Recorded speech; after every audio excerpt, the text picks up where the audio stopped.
Ahora nos vamos a dar el gusto de repasar parte de lo que fue la historia de nuestro país con una mirada hacia la cultura, también hacia lo político, porque se editó hace bien poco un libro sobre la correspondencia de Ángel Rama. Estamos hablando de una figura sumamente destacada del ámbito cultural, editor literario de marcha, ensayista, crítico, una profesión que a veces se dice que se está perdiendo, ¿no? Con esa mirada y esa profundidad que tenían los que de alguna manera, mal o bien, se agrupaban en la generación del 45, aunque quizás un poco más amplio que eso. Pero de esto vamos a estar hablando con su hija, Amparo Rama Vitale. ¿Cómo estás? Bienvenida. ¿Cómo estás? Que tuvo a su cargo la gran parte del trabajo de búsqueda, de recolección y de selección de este hermoso y amplio libro que yo ya le estaba diciendo.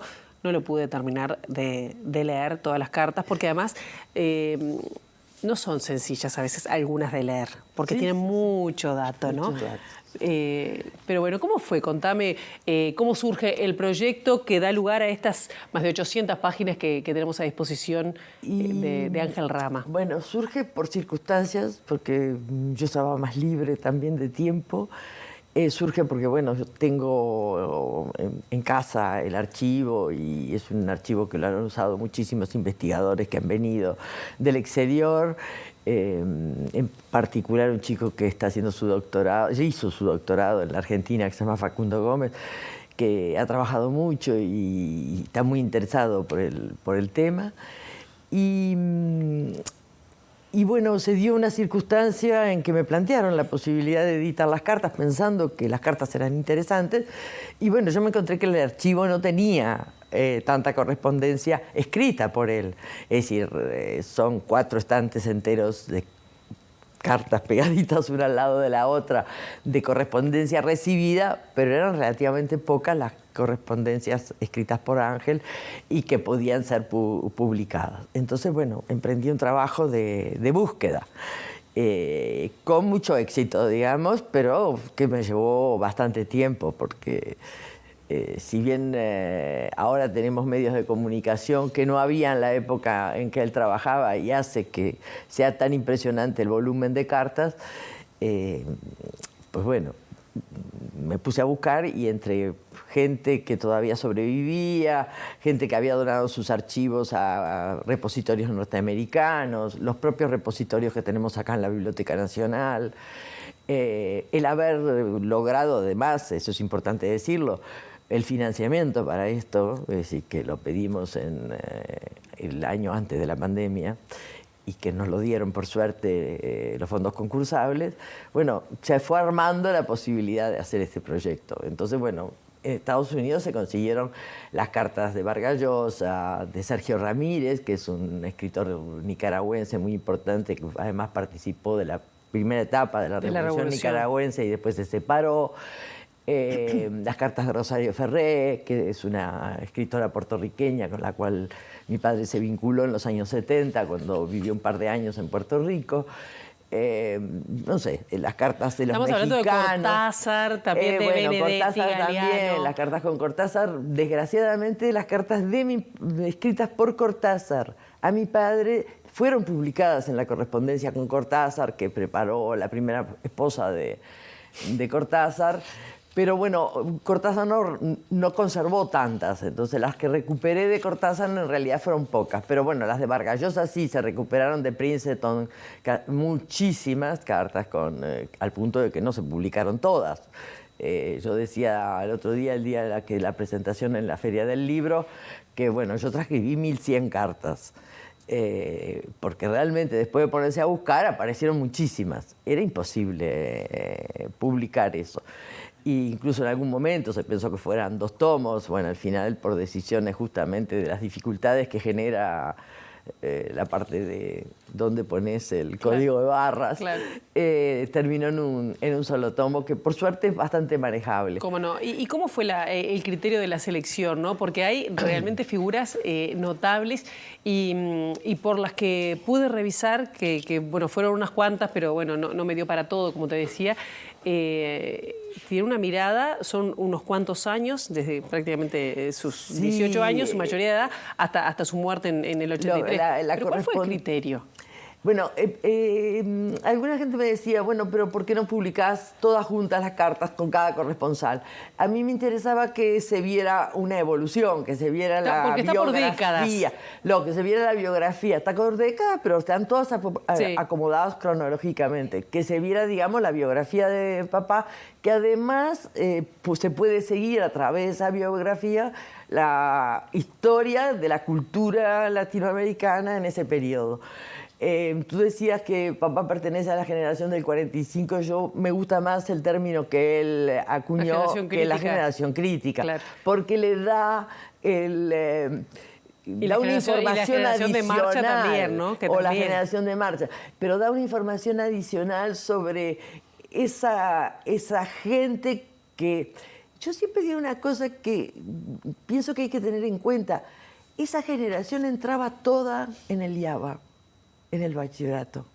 Si más allá de los colegios privados importantes, como el colegio alemán y todos esos, si uno piensa en la enseñanza pública, en ese momento todos entraban en el IABA. Es decir, que es una generación que hay veces se la reduce a un grupito, y es una generación muy amplia. Hay no solo escritores o críticos o poetas, y hay unas cuantas mujeres, además. Hay mujeres muchísimas, pero además hay fotógrafas como Isabel Silver. Hay todos los actores y escritores, dramaturgos. Hay pintores. Es una generación muy particular. Bueno, inclusive en su momento estaba tu madre también, Ida Mi Vitale. madre también, digo, pero además, lógico, el grupo de amigos de los que más se hablan, que son José Pedro Díaz, Amanda Berenguer, Ida Vilariño, Benedetti. Bueno, Clara Silva. Clara, digo, siempre lo reducen mucho. Y es para mí una época de la cultura que marca el Uruguay y que marca hasta el imaginario de los jóvenes uruguayos hacia su historia. Claro. ¿Qué te sorprendió al descubrir? Porque yo miraba, por ejemplo, las cartas a Cortázar, ¿no? O a Benedetti contándole que había leído alguno de los libros del último libro de Cortázar, cómo con el respeto que hablaba o le escribía, que fue como el que más me llamó la atención por lo diferente, a Carlos Quijano, el cariño con Ida Vilariño. ¿Hubo algo que te llamó la atención? ¿Redescubriste una persona nueva? Porque también se mezclaba él murió en el exilio, el extrañamiento, no sé si la palabra es correcta, al país, al que nunca volvió. Y bueno, sí, digo, toda esa generación, y papá lo decía mucho, decían, yo soy Made in Uruguay, es decir, es una generación, los padres de mi padre eran inmigrantes que habían llegado a este país, y es la época en que esos inmigrantes pensaban en que sus hijos debían estudiar y ser doctores. Claro. Es una época de mucha conquista de un espacio que también uno lo puede ver. Hace un rato ya que entrevistaban a una persona que estaba preocupada por todo el tema de la inmigración. Nosotros fuimos una ciudad de acogida, claro. Y creo que todavía ese espíritu sigue en nuestro país, digamos, ahora son otras migraciones, claro. Pero que eso lo hay. ¿Y hubo alguna que te llamó la atención, alguna que dudaste si poner? ¿O no? Bueno, sí, siempre hay cartas que... Hay muchas de su mujer, con Marta, porque bueno, hay periodos, todo el periodo en que papá se va para Puerto Rico y Marta se ha venido a vivir con él acá y va a Bogotá para traer todas sus cosas y armar toda una casa que se cierra y nunca más se vuelve a abrir. Es decir, años después se vende y nunca pueden volver a esa casa. Marta es un personaje muy importante en la segunda vida de mi padre, porque combinaban muy bien, tenían una mirada muy similar. Eran dos críticos en dos ámbitos. Ella era crítica de arte, pero había una cierta comunidad de Claro. interpretación de cómo funcionaba la cultura latinoamericana, que eso además se ve muchísimo en uno de los últimos libros de mi padre, que es La ciudad letrada, es decir, cómo los intelectuales se van formando en América Latina mirando Europa y cómo de alguna manera él quiere que la interpretación de los movimientos culturales se hagan en el ámbito de toda América Latina, ¿no? Es decir, la preocupación por introducir el Brasil, su amistad con Antonio Cándido, que es una... Hay cartas con Antonio Cándido, pero hace no mucho se publicó la correspondencia ida y vuelta con Antonio Cándido, que es uno de los intelectuales brasileros. Hay mucha, además, mucha presencia. Hay bastantes cartas de él. Y con otro intelectual colombiano que vivió en Alemania, se formó en España, pero después siguió en Alemania, que es Gutiérrez Girardot. Son toda una red que papá va armando, que además es muy importante para él, para el proyecto que hace en Venezuela de la Biblioteca Ayacucho, donde él intenta llegar a los 500 títulos, que nunca se llegó, pero anda todavía ese proyecto. ¿La biblioteca hispanoamericana o algo? Se llama la Biblioteca Ayacucho porque se hace en homenaje al sequicentenario de la batalla de Ayacucho, que es la que termina liberando toda América Latina en la época de la colonia. Y toda esa red de gente le permite a él pensar en que es importante para los propios latinoamericanos mirar su propia cultura, que han estado mucho tiempo mirando la cultura europea, mirar su propia cultura desde sus orígenes, interpretarla a la luz de hoy, en este caso era la luz de los años, hace 40 años, digamos, y que de esa interpretación se pueda ver cómo esa cultura tiene sus propias raíces, cómo esa cultura empieza a desvincularse manteniendo los vínculos con Europa y con Estados Unidos, pero desvincularse para ir creciendo sola. Es claro, lo que con va a dar identidad después propia. el boom, Claro. que a papá nunca le gustó mucho el término del boom, porque le parecía un término muy comercial. El boom latinoamericano. El boom latinoamericano, que bueno, él... Si bien él decía, yo que de alguna manera promoví muchísimo de esos escritores, no me gusta que ahora hablemos del boom porque es como un fenómeno editorial, claro. Y deja fuera un montón de escritores que son enormemente importantes y que no son los clásicos, como él decía, como Carpentier, como Roa Bastos, como Rulfo, como Netti. Y quedan nada más que un pequeño grupo de los más selectos y bueno, eso no permite, digamos, claro. Que las generaciones justamente jóvenes me trae a la mente cuando él habla de García Márquez antes de que escribiera Cien años de soledad, cuando prácticamente Gabo era una persona, uno más dentro de esa mirada latinoamericana. Él publica la hojarasca cuando Gabo todavía no ha escrito Cien años de soledad. Y cuando no es un escritor conocido en América Latina. Y no solamente eso, sino que va a Buenos Aires y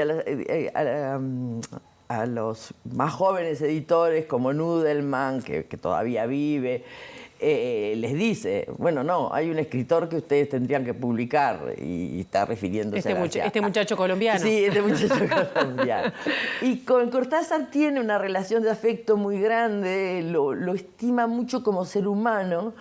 Y sí, la correspondencia con Cortázar es muy linda, pero es también muy linda la correspondencia con Idea Vilariño. Con Idea Vilariño, que la felicita por el matrimonio y sí. Habla de su matrimonio anterior que con de tu madre. Lógico. Es como íntima, afectuosa. Es afectuosa y es nostálgica.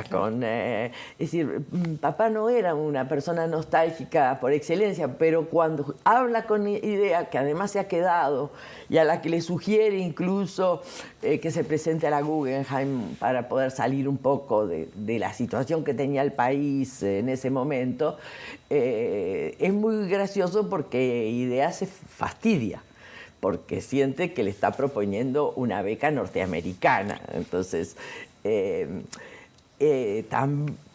también se la propone a otra gente que logra conseguirla, además, entre ellas mi marido, que ahora falleció hace exactamente un año, y que se presenta y la consigue. Y que da lugar el reencontrarme con él y que hoy sea el padre de mis hijos por ese hecho. Tú me decías si algunas cartas o algunas cosas me sorprendían de mi padre. Yo tenía bastante cercanía con él, pero de todas maneras descubrí muchísimos proyectos que no conocía. Es decir, yo no sabía que había estado en una negociación posible para hacer una colección en Estados Unidos de la colonia y que, bueno, ya había enviado toda una idea del proyecto que no se da por los problemas que después papá tiene con las documentaciones con Estados Unidos, que es todo un tema. Y también había empezado a hacer dirigirle una colección a la gente de la comunidad del sur, que estaba en Suecia. Es decir, algunos proyectos yo los conocí leyendo las cartas. Bueno, y es una linda invitación. Ángel Rama, Una vida en cartas, esta correspondencia de 1944, 1983, cuando fallece trágicamente en un accidente de avión. Así que, bueno, la invitación, la tapa está ahí. Amparo, me quedo con muchas ganas, pero sobre todo espero que la gente se quede con muchas ganas de conocer no solo esa correspondencia, sino esa mirada amplia que tenía Ángel Rama sobre la cultura, sobre la literatura de América Latina, como vos decís. Ojalá que lo puedan leer, y sobre todo los jóvenes, porque él siempre ha tenido una mirada muy interesada por los jóvenes. Y creo que ese libro está lleno de proyectos que pueden interesar a mucha gente. Gracias por venir, por contarlo, por hacerlo. Muy amable. Gracias a ti. Hacemos una brevísima pausa.